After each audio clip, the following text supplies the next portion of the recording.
Hello everyone, welcome back to Sheng classes. So, this is day 9 of our English sentence course. Today's topic is food and eating.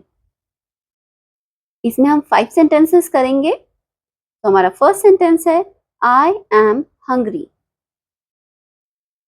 मुझे भूख लगी है. Second sentence I want some water. मुझे थोड़ा पानी चाहिए. Third sentence is what is for lunch? दोपहर के भोजन के लिए क्या है? Fourth sentence is this is very tasty. यह बहुत स्वादिष्ट है. Fifth sentence is I am full. मेरा पेट भर चुका है. So, मेरे साथ आप रिपीट करेंगे. I am hungry. I want some water.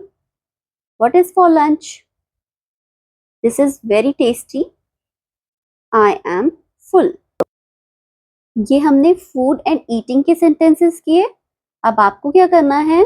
Practice and practice. Follow for day 10.